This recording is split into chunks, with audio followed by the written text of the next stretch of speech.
को खो दिया था। सिर्फ 2 रन बनाकर रोहित शर्मा आउट हो गए हैं। 9 गेंदों का सामना किया था रोहित शर्मा ने। चौका ऑफ कोर्स एक भी नहीं उनके बल्ले से निकला है, लेकिन इससे ज्यादा बेहतर पारी की उम्मीद थी रोहित शर्मा से। शुभमन गिल 60 मिला, 38 रन बनाए 65 गेंदों का सामना करते हुए, 6 चौके लगाए हैं, 58.46 का स्ट्राइक रेट। बेहतरीन नजर आ रहे थे, अच्छा स्टार्ट मिल गया था। यशस्वी जायसवाल एकमात्र अर्धशतकीय पारी खेलने वाले बल्लेबाज इस भारतीय लाइनअप में। 73 बनाए, मजबूत 73 बनाए और इंडिया को एक ऐसी स्थिति में डाल दिया है जहां पर फाइट करने के लिए कम से कम टीम इंडिया यहां से देख सकती है। और यशस्वी जायसवाल के बल्ले से 73 निकले। रजत पाटीदार इसके खिलाड़ी के बारे में क्या कहें? इसके पास बहुत कम मौके बचे हैं ऐसा प्रतीत होता है, लेकिन उन मौकों को भुना नहीं पा रहे हैं रजत पाटीदार। उम्मीदें बहुत ज्यादा थी। सरफराज खान की बात करें, सरफराज खान 14 बनाए हैं आज। पिछले दोनों पारियों में वो अर्धशतक जरूर थे, लेकिन आज इनके बल्ले से भी रन नहीं निकले हैं। तो टीम इंडिया की मुश्किल में पड़ने का बड़ा कारण है वो यही है कि रविंद्र जडेजा नहीं चले, सरफराज खान नहीं चले और शोएब बशीर और टॉम हार्टले ने क्या जबरदस्त गेंदबाजी का प्रदर्शन यहाँ पर करके दिखाया। जडेजा 12 बनाए, 12 गेंदों का सामना करते हुए 2 छक्के लगाए, 2 गेंदों में 2 लगातार छक्के लगाए।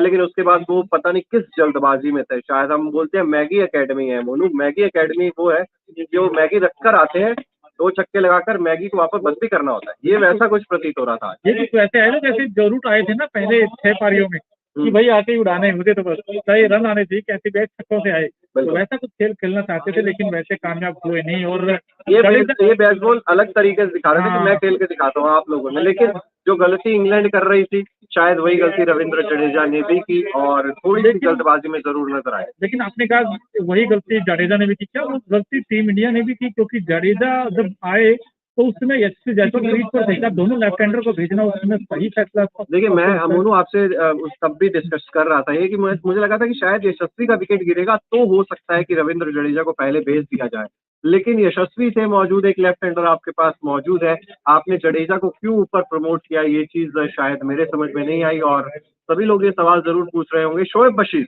भाई क्या मजा आ गया इस खिलाड़ी की गेंदबाजी देखकर। शोएब बशीर ने 32 ओवर की गेंदबाजी की अब तक और टीम इंडिया ने 73 ओवर खेले बाय और 32 शोएब बशीर ने करवाए, उसमें से 4 मेडल है, 84 रन देकर 4 विकेट और 4 बहुमूल्य विकेट टीम इंडिया के अपने नाम किए शोएब बशीर ने, जिसमें से यशस्वी जायसवाल का विकेट सबसे बड़ा विकेट था। शुभमन गिल को इन्होंने आउट किया, रजत पाटीदार को इन्होंने आउट किया और आउट किया रविंद्र जडेजा को। इस तरीके से शोएब बशीर आज चमके हैं और पिछले मुकाबले में इनको ड्रॉप कर दिया गया था, इस बार वापस लेकर आए हैं कप्तान बेन स्टोक्स और इन्होंने वो कमाल करके दिखाया है जिसकी उम्मीद इनसे की जाती है। और शोएब बशीर वाकई एक बहुत ही टैलेंटेड खिलाड़ी इंग्लैंड के पास अगर स्पिन डिपार्टमेंट की बात करें, और वही काम उन्होंने करके भी दिखाया है। लेकिन इम्पोर्टेंट है मोनू कल का दिन टीम इंडिया के लिए, क्योंकि जिस तरीके से आज ये पूरा कोलैप्स देखने को मिला है हमें, एक तरफा कोलैप्स टीम इंडिया का देखने को मिला है। अब कल टीम इंडिया कोशिश करेगी कि कितनी नजदीक वो 353 के मार्क से हम लोग जा सकते हैं। बिल्कुल, आई थिंक जितना लीड यहाँ से इंग्लैंड का बनेगा, इंग्लैंड के लिए साइकोलॉजिकल वो कहते हैं ना कि थोड़ा एज मिल जाएगा उनको इस मैच में, क्योंकि 4th इनिंग, मैं फिर कह रहा हूँ 4th इनिंग इंडिया को खेलनी है, तो इंडिया चाहेगा कम से कम टारगेट पे रोके। लेकिन भारतीय जो बल्लेबाजी है, खासकर चाहे इसमें शुभमन गिल हो या फिर आपके सरफराज खान हो, अब शोएब बशीर के सामने और टॉम हार्टली के सामने बिल्कुल कहते हैं ना कि सरेंडर करते हुए नजर आए हैं, स्ट्रगल करते हुए नजर आए हैं। और रजत पाटीदार के ऊपर तो कई सारे सवाल खड़े होंगे, हालांकि टॉम हार्टली का भी हम फिगर दिखाने की कोशिश कर रहे हैं। 19 ओवर में 43 रन देकर 2 विकेट इन्होंने भी झटके हैं, यानी कि जो आपके इंडिया के जो 7 बैट्समैन आउट हुए हैं उनमें से 6 खिलाड़ी स्पिन के खिलाफ आउट हुए हैं। बिल्कुल, वो एक झटका एंडरसन ने जरूर दे दिया था शुरुआत में, लेकिन उसके बाद इस तरीके से स्पिन अटैक देखने को ये ट्रैक खुले और अब यहाँ पर सबसे बड़ा रोल जो है ना वो रविंद्र जडेजा का, रविचंद्रन अश्विन और अर्शदीप यादव का भी बहुत इंपॉर्टेंट रहने वाला है बल्लेबाजी में और उसके बाद गेंदबाजी में। लेकिन रविंद्र जडेजा इस ट्रैक एक टप्पा पकड़कर रविंद्र जडेजा गेंदबाजी करते हैं, वो टप्पा पकड़कर जितनी लगातार गेंदबाजी करते रहेंगे इंग्लैंड को जल्द से जल्द निपटाना होगा, क्योंकि चौथी पारी और ज्यादा मुश्किल होगी आपके रन बनाने। बिल्कुल बड़ी मुश्किल होगी, लेकिन जो शोएब बशीर में जो 4 विकेट झटके हैं, अब उसमें जो एक गेंद वो नीची रही थी, 2 गेंद इनफैक्ट एक तो रजत पाटीदार की नीची रही थी जो क्रैक्स खुले हैं, और उसमें रविंद्र जडेजा का जो विकेट था या फिर यशस्वी जायसवाल तो बिल्कुल कहते हैं ना कि चारों खाने ठीक हो गए थे, उनको तो पता ही नहीं चला था गेंद, मतलब एक ऐसी गेंद अनप्लेबल डिलीवरी।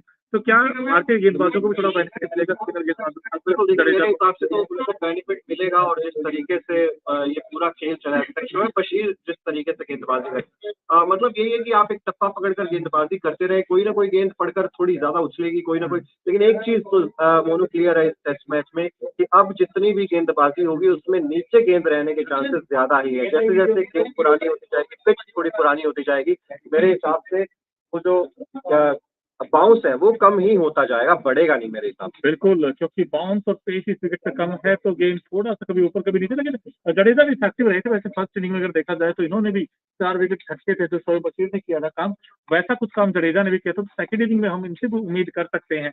लेकिन भारतीय बल्लेबाजी की जब हम बात करते हैं, सरफराज खान इन्होंने आई थिंक एक मौका कह सकते थे आजविक के पास था, अगर ये रन बनाते तो बैक टू बैक इसकी 3 हाफ सेंचुरी हो जाती या 100 बना देते, तो अभी डिफिकल्ट सर्कमस्टांसेस हैं, लेकिन और रविचंद्रन अश्विन भी आए बाय द वे बल्लेबाजी करने के लिए, और वो भी खास कमाल नहीं कर रहा। 5 शतक हैं इनके पास टेस्ट क्रिकेट में, लेकिन आज वो कुछ, और आज क्या मतलब इस पूरी सीरीज में ही ना वो बल्ले के साथ जो रविचंद्रन अश्विन हमें चाहिए ना, वो बल्ले के साथ अश्विन हमें अभी तक दिखाई नहीं दिया। बोलो ये चीज थोड़ी कहीं ना कहीं चुभती जरूर है, और रविचंद्रन अश्विन भी शायद इस पर काम कर रहे होंगे, क्योंकि गेंदबाजी में भी वो जो हम कहते हैं ना कि 7 विकेट का वो बॉल आ रहा है, 8 विकेट का बॉल आ रहा है, वो अभी तक अश्विन के ना गेंदबाजी में दिखाई दिया, ना बल्लेबाजी में उतना दमखम दिखाई दिया है। नहीं दिखाई दिया, लेकिन जो दिखाई दिया है आज, वैसे एक बार फिर से मतलब दिन स्टार्ट हुआ था तो उसकी बात करते हैं, तो सबसे पहले जो रूट 122 बनाए अटूट, ये तो आउट ही नहीं हुए यार, मतलब 122 बनाए और इन्होंने जो 353 तक पहुंचाया,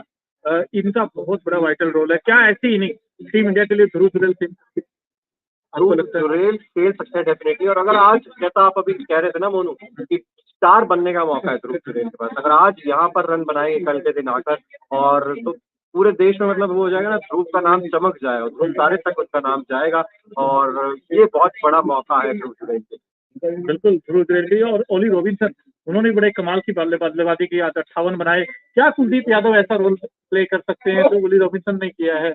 क्योंकि आपने कहा ना जो रूट के जैसे तो जुरैल कर सकते हैं, ओली रॉबिन्सन जैसे क्या कुलदीप यादव? और इन्होंने 96 गेंदें खेली थी, कुलदीप यादव 72 खेल चुके हैं। 74-72 इतने रन पता नहीं है बना पाएंगे नहीं बना पाएंगे, लेकिन जरूरी है कि ध्रुव जुरैल का साथ दे। वो पार्टनरशिप में चाहे कुलदीप यादव के रन कम हो, लेकिन उनका खड़े रहना बहुत ज्यादा जरूरी है। बहुत इंपॉर्टेंट है, क्योंकि देखिए ध्रुव जुरैल हो चाहे भारतीय टीम के जो आने वाले बैट्समैन है उसमें आकाशदीप भी आज प्रैक्टिस करते हुए नजर आ रहे थे, लेकिन फिर से अगर बल्लेबाजी की बात की जाए तो शुभमन गिल आज बहुत अच्छे इंटेंट दिखाई दिया था, ऐसा लगा था कि यार ये आज अच्छे रन बनाएंगे। ये कुछ वैसा ही थे जैसे कि जोनी बेस्टो थे, उन्होंने भी 38 बनाए, इन्होंने भी 38 बनाए, तो दोनों बहुत अच्छे पॉजिटिव माइंड से दिख रहे थे, लेकिन पता नहीं क्या हो जाता है, एक ऐसी गेंद आती है जो नीचे रहती है और फिर आउट हो जाते हैं। बिल्कुल, और ये तो देखिए इस पिच पे आपको कोई ना कोई ऐसी गेंद जरूर आएगी जो अनप्लेबल से डिलीवरी आपके लिए होगी, तो आपको उसके लिए भी तैयार रहना होगा। और हमने दिन शुरू होने से पहले बात की थी कि आपको स्क्वायर ज्यादा खेलना पड़ेगा, यहाँ पे आप सीधे बल्ले से उससे ज्यादा शॉट्स नहीं लगा पाएंगे। अब इम्पोर्टेंट हो जाता था शुभमन गिल के लिए भी, क्योंकि पहली पारी में उनके बल्ले से रन नहीं निकल रहे, सेकंड इनिंग्स वाले रन जरूर आए, लेकिन पहली पारी में शुभमन गिल के बल्ले से रन नहीं निकल रहे, जो कि एक चिंता की बात जरूर है।